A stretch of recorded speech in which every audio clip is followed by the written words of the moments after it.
Bright root YouTube চ্যানেলে তোমাদের স্বাগত।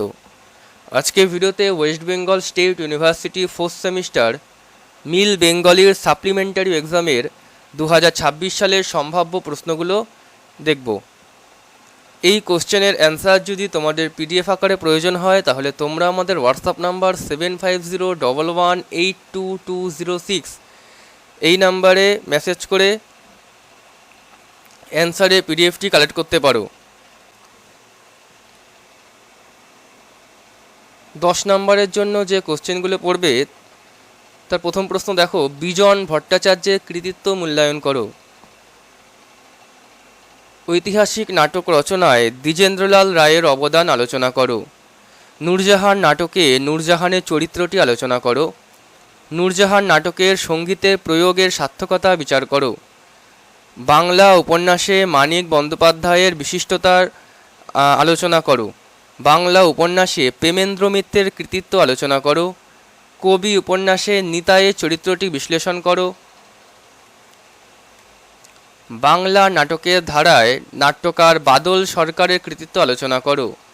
বাংলা নাট্য সাহিত্যে ক্ষীরপ্রসাদ বিনোদের অবদান আলোচনা করো। নূরজাহান নাটকের নামকরণের সার্থকতা আলোচনা করো। নূরজাহান নাটকে স্বগোক্তির ব্যবহার লেখো। ছোট গল্পে জগদীশ গুপ্তের প্রতিভার মূল্যায়ন করো। আশাপূর্ণা দেবীর কৃতিত্ব বিচার করো।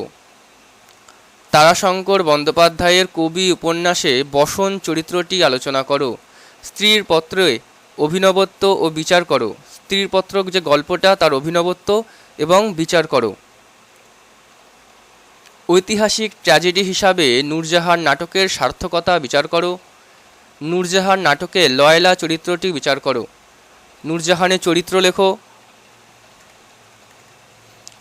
নূরজাহান নাটকের ঐতিহাসিক উপাদান উল্লেখ করে এর সার্থকতা নিরূপণ করো বা ঐতিহাসিক নাটক হিসাবে নূরজাহানের সার্থকতা আলোচনা করো। নাট্য সাহিত্যের ধারায় মন্মথ রায়ের পরিচয় দাও। বাংলা নাট্য সাহিত্যে উৎপল দত্তের ভূমিকা আলোচনা করো। বাংলা নাট্য সাহিত্যে শম্ভু মিত্রের অবদান আলোচনা করো।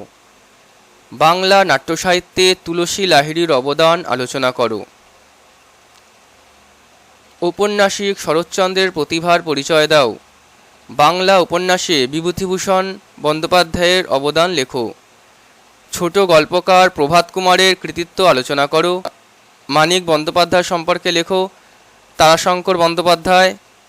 তারাশঙ্কর বন্দ্যোপাধ্যায়ের কবি উপন্যাসের নামকরণের সার্থকতা লেখো। কবি উপন্যাসে ঝুমুর দলের প্রাসঙ্গিকতা আলোচনা করো। এখানে শুধু আমি 10 নম্বরে কোশ্চেনগুলোই দিলাম। তোমরা যারা পিডিএফ পারচেস করবে তারা হোয়াটসঅ্যাপ নাম্বারে কন্ট্যাক্ট করো। তোমরা 5 নম্বরের টিকাগুলো তার মধ্যে পেয়ে যাবে।